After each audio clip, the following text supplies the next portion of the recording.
வாழ்க வளமுடன். ஓம் நமச்சிவாய. அனைத்து தமிழ் உள்ளங்களுக்கும் வணக்கம். அனைவருக்கும் இனிய புத்தாண்டு வாழ்த்துக்கள். 2026ஆம் ஆண்டு பிறக்க இன்னும் ஒரு சில நாட்களே உள்ளன. ஒரு வருடம் என்பது சாதாரண விஷயம் கிடையாது. 12 மாதங்களில் ஒருவரின் வாழ்க்கை மேலேயும் போகும், சரிந்து கீழேயும் போகும். 12 மாதங்களில் ஒருவரின் வாழ்க்கை தலைகீழாக கூட மாறும். அந்த வகையில் உங்கள் வாழ்க்கையில் என்ன மாதிரியான மாற்றங்கள் எல்லாம் நடக்கும், உங்களுக்கு எதில் ஏற்றம் ஏற்படும், எதில் சறுக்கல் ஏற்படும் என்று சற்று விரிவாக காண்போம். இந்த ஆண்டின் தொடக்கத்தில் கிரகநிலைகள் என எடுத்துக்கொண்டால், குடும்பஸ்தானத்தில் சந்திர பகவானும், சகோதரஸ்தானத்தில் குரு பகவானும், புத்திரஸ்தானத்தில் கேது பகவானும், பாக்கியஸ்தானத்தில் சூரியன், செவ்வாய், புதன், சுக்கிர பகவானும் உள்ளனர். லாபஸ்தானத்தில் ராகு பகவானும் சனி பகவானும் உள்ளனர். குரு பகவான் 5ஆம் பார்வையாக துலாம் ராசியையும், 7ஆம் பார்வையாக தனுசு ராசியையும், 9ஆம் பார்வையாக கும்ப ராசியையும் பார்வையிடுகிறார். சனி பகவான் 3ஆம் பார்வையாக மேச ராசியையும், 7ஆம் பார்வையாக சிம்ம ராசியையும், 10ஆம் பார்வையாக விருச்சிக ராசியையும் பார்வையிடுகிறார். இந்த கிரகங்களின் அமைப்பு மற்றும் பார்வையினால் உங்கள் வாழ்வில் ஏற்படும் சுப மற்றும் அசுப பலன் என்ன என்பதனையும், அசுப பலன் ஏற்படுமாயின் ராசிக்காரர்கள் செய்ய வேண்டிய பரிகாரம் என்ன, வழிபட வேண்டிய தெய்வம் யார் என்பதனை பற்றியும் முழுமையாக காண்போம். பிறக்கப் போகும் இந்த புது வருடம் உங்கள் வாழ்வில் வளமும் நலமும் செல்வ செழிப்பும் பெற்று வாழ்வில் உயரிய நிலையை அடைய எல்லாம் வல்ல எம்பெருமானை வேண்டி விரும்பி கேட்டுக்கொள்கிறேன். சுறுசுறுப்பும் உயர்ந்த இலக்குகளையும் கொண்ட மேசராசி அன்பர்களே, இதுவரை மனதளவில் இருந்து வந்த குழப்பங்கள் நீங்கி தெளிவுகள் பிறக்கும். புதுவிதமான தேடல்கள் உருவாகும். குடும்ப உறுப்பினர்களிடத்தில் சூழ்நிலை அறிந்து செயல்படவும். தேவையற்ற விவாதங்களை தவிர்ப்பது நல்லது.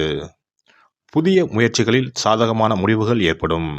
உடல் ஆரோக்கிய சிக்கல்கள் குறையும். பயணங்களால் மேன்மை உண்டாகும். கடன் தொடர்பான விஷயங்களில் உறவினர்களின் ஒத்துழைப்புகள் கிடைக்கும். துணைவருடன் விருப்பமான இடங்களுக்கு சென்று வருவீர்கள். தந்தையிடம் சூழ்நிலை அறிந்து செயல்படுவது தேவையற்ற மனக்கசப்புகளை குறைக்கும். சேமிப்பு தொடர்பான விஷயங்களில் ஆலோசனை பெற்று முடிவெடுக்கவும். உத்தியோகத்தில் இருப்பவர்களுக்கு இந்த வருடம் லாபகரமான வாய்ப்புகள் அமையும். எதிர்பார்த்த இடமாற்றங்கள் கிடைக்கும். வரவுகளை மிச்சப்படுத்தி சேமிப்பை மேம்படுத்துவதற்கான சூழல்கள் உண்டாகும். காலம் தவறி உணவு உட்கொள்வதை குறைத்துக் கொள்வது தேவையற்ற விரயங்களை தவிர்க்கும். வியாபாரிகளை பொறுத்தவரை இந்த ஆண்டு வியாபாரத்தில் நல்ல முன்னேற்றமும் அதற்கு உண்டான வாய்ப்புகளும் கிடைக்கும். சிலர் புதிய கிளைகளை தொடங்குவதற்கான சூழல்கள் உருவாகும். எதிர்பாராத சில வரவுகளால் கையிருப்புகள் அதிகரிக்கும். வேலையாட்கள் விஷயத்தில் சூழ்நிலைக்கு ஏற்ப வளைந்து கொடுத்து செயல்படுவது நல்லது. கடன் சார்ந்த சில உதவிகளில் அலைச்சல்கள் உண்டாகும். வர்த்தகத்தில் முன்னேற்றம் ஏற்படும். பெண்களை பொறுத்தவரை இந்த ஆண்டு மனதிற்கு பிடித்த இடத்தில் வரன் அமைவதற்கான சூழல்கள் ஏற்படும். புதிய தொழில் தொடங்குவதில் இருந்து வந்த தாமதங்கள் மறையும். வேலையாட்களிடம் சூழ்நிலை அறிந்து செயல்படுவது நல்லது. உடல் ஆரோக்கிய பிரச்சனைகள் குறையும். குழந்தைகளிடத்தில் சூழ்நிலை அறிந்து நடந்து கொள்வது நன்மையை தரும். விலை உயர்ந்த பொருட்களில் சற்று கவனத்துடன் இருக்க வேண்டும். அரசியல்வாதிகளை பொறுத்தவரை எதிர்பார்த்த சாதகமான சூழல்கள் உருவாகும். வரவு விஷயங்களில் முன்னேற்றம் ஏற்படும். பிறமொழி மக்களின் ஒத்துழைப்பும் மறைமுகமான ஆதரவும் கிடைக்கப் பெறுவீர்கள். தொண்டர்களின் விருப்பங்களை அறிந்து சில முடிவுகளை எடுப்பதற்கான சூழல் அமையும். கலைத்துறையில் இருப்பவர்களுக்கு உழைப்புக்கு ஏற்ற முன்னேற்றமும் புதிய வாய்ப்புகளும் கிடைக்கும். இசைத்துறையில் சாதகமான சூழல் உருவாகும். வரவுகளில் இருந்த தடுமாற்றங்கள் ஓரளவு கட்டுப்பாட்டுக்குள் வரும். மாணவர்களை பொறுத்தவரை கல்வியில் இருந்து வந்த ஆர்வமின்மை குறையும். விளையாட்டு விஷயங்களில் முன்னேற்றமான சூழல் உருவாகும். சிறுதூர பயணங்களால் புதிய அனுபவங்களும் மாற்றங்களும் பிறக்கும். ஆராய்ச்சி கல்வியில் இருப்பவர்களுக்கு எதிர்பார்த்த முடிவுகள் கிடைக்கும். இந்த வருட கிரக அமைப்புகள் அடிப்படையில் மேசராசி அன்பர்களுக்கு நண்பர்களின் அறிமுகமும், உயர் பொறுப்பில் இருப்பவர்களின் ஒத்துழைப்பும், மூத்த சகோதரர்களின் அரவணைப்பும் சாதகமான பலன்களை உருவாக்கி தரும்.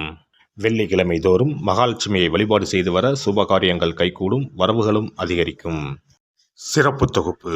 புத்தாண்டு அன்று செல்வம் பெருக நாம் என்ன செய்ய வேண்டும் என்பதனை பற்றி காண்போம்.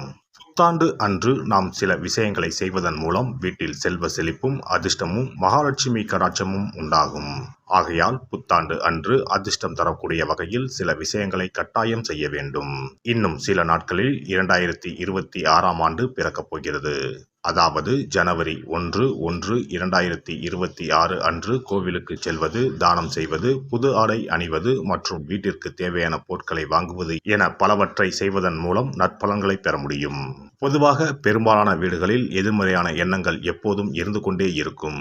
இதனால் வீட்டில் அதிர்ஷ்டம் என்பதே இருக்காது. முக்கியமாக குடும்பத்தில் மகிழ்ச்சி என்பதே இருக்காது. இவை அனைத்திற்கும் தீர்வு கடவுள் வழிபாடு ஒன்றே ஆகும். கடவுளுக்கு உரிய பொருட்களை வாங்கி வழிபடுவதன் மூலம் வீட்டில் நேர்மறை ஆற்றல் பெருகி குடும்பத்தில் மகிழ்ச்சியும் செல்வ செழிப்பும் உண்டாகும். புத்தாண்டு அன்று வாங்க வேண்டிய 3 முக்கியமான பொருள்: துளசி இலை, ஏலக்காய், கல்உப்பு. துளசி இலை, ஏலக்காய், கல்உப்பு ஆகிய 3ம் மகாலட்சுமியின் அம்சம்.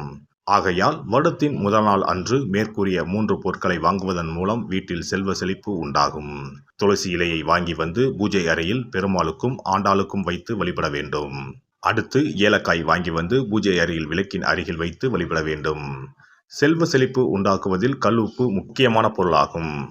ஆகையால் கல்உப்பை வாங்கி கட்டாயமாக பூஜை அறையில் வைத்து வழிபட வேண்டும். வாங்க வேண்டிய பிற பொருட்கள் என எடுத்துக்கொண்டால் மல்லிகைப்பூ, மஞ்சள், குங்குமம், சர்க்கரை, இனிப்பு, பசும்பால், குத்துவிளக்கு ஆகியவற்றையும் வாங்கலாம். புத்தாண்டு அன்று அதிகாலை எழுந்து குளித்து பிரம்ம முகூர்த்தத்தில் பூஜை அறையில் விளக்கேற்றி வழிபட வேண்டும். அடுத்து கோவிலுக்கு சென்று அபிஷேக பொருள் வாங்கி கொடுத்து தரிசனம் செய்ய வேண்டும். முக்கியமாக புத்தாண்டு அன்று ஏழை எளியவர்களுக்கு தானம் செய்ய வேண்டும். மேலும் அறுசுவை உணவுகளை சமைத்து கடவுளுக்கு படையலிட்டு வழிபடுவது நல்லது. புத்தாண்டு அன்று பிறருக்கு கடன் தரக்கூடாது. நல்ல நாட்கள் மற்றும் விசேஷ நாட்களில் பிறருக்கு கடன் கொடுப்பதன் மூலம் வீட்டில் அதிர்ஷ்டம் குறையும். ஆகையால் சுப நாட்களில் பிறருக்கு கடன் அளிப்பதை முற்றிலும் தவிர்த்து விடுங்கள். புத்தாண்டில் நமக்கு நன்மைகள் அதிகம் நடைபெற வேண்டும். 2025ஆம் ஆண்டில் சந்தித்த பிரச்சனைகள், துன்பங்கள், போராட்டங்கள், கஷ்டங்கள் ஆகியவற்றில் இருந்து விடுபட வேண்டும் என்பதே அனைவரின் விருப்பம். புத்தாண்டு பிறப்பதற்கு முன் எந்தெந்த பொருட்களை நம்முடைய வீட்டில் இருந்து அகற்ற வேண்டும், இவற்றை வீட்டில் வைத்திருப்பதால் என்னென்ன பாதிப்புகள் ஏற்படும் என்பதையும், இவற்றை அகற்றுவதால் புத்தாண்டில் என்னென்ன நன்மைகளை பெற முடியும் என்பதை பற்றியும் தெரிந்து கொள்வோம். வீட்டில் இருந்து உடைந்த அல்லது சேதமடைந்த பொருட்களை அகற்றுவதால் துர் அதிர்ஷ்டங்கள் ஏற்படுவதில் இருந்து விடுபடலாம். இவைகள் எதிர்மறை ஆற்றல்களை எளிதில் ஈர்க்கக்கூடியவையாகும். உடைந்த பொருட்கள், பழுதான சாதனங்கள், விரிசல் விழுந்த கண்ணாடி, உடைந்த நாற்காலி ஆகியவற்றை வீட்டில் இருந்து அப்புறப்படுத்திவிட்டு புதியவற்றை வாங்கலாம். நல்ல நிலையில் இருக்கும் பொருட்களாக மாற்றுவதால் வளர்ச்சி, நேர்மறை ஆற்றல்கள் ஏற்படும். பழைய துணிகள், புத்தகங்கள், பாத்திரங்கள் ஆகியவற்றை வீட்டில் இருந்து வெளியேற்றி விடலாம். வேறு யாருக்காவது தானமாகவும் அல்லது மறுசுழற்சி முறையில் பயன்படுத்தக்கூடியதாகவும் மாற்றி அமைக்கலாம். இதனால் நேர்மறையான விஷயங்கள் எப்போதும் வீட்டில் நடந்து கொண்டே இருக்கும். தேங்கிய நீர், காய்ந்த பூக்கள் ஆகியவற்றை வீட்டில் இருந்து தூக்கி எறிவதால் எதிர்மறை ஆற்றல்கள் வீட்டில் பரவுவதை தடுக்கலாம். புதிதாக இருக்கும் மலர்கள், புதிய தண்ணீர் ஆகியவற்றால் வீட்டில் எப்போதும் புத்துணர்ச்சி நிறைந்திருக்கும், மகிழ்ச்சி மலரும். காலாவதியான உணவுப் பொருட்கள், மருந்துகள், அழகு சாதன பொருட்களை வீட்டில் வைத்திருப்பதால் வீட்டில் தேக்க நிலை, எதிர்மறையான சூழல் இருந்து கொண்டே இருக்கும். இதனால் வீட்டில் அடிக்கடி நோய்களும் வந்து கொண்டே இருக்கும். ஆரோக்கியமான சூழலை வீட்டில் உருவாக்கவும், புதிய வாய்ப்புகள், நல்ல விஷயங்கள் தேடி வருவதற்கும் காலாவதியான பொருட்களை அகற்றிவிட்டு சுத்தமான காற்று, ஆற்றல் வந்து செல்லும் வகையில் வீட்டை காற்றோட்டம் உள்ளதாக வைத்திருக்க வேண்டும். எல்லாம் வல்ல இறையருளால் நீங்களும் உங்கள் அன்பு குடும்பமும் உடல் நலம், நீலாயுள், நிறை செல்வம், உயர் புகழ், மெய்ஞானம் ஓங்கி வாழ்க வளமுடன்.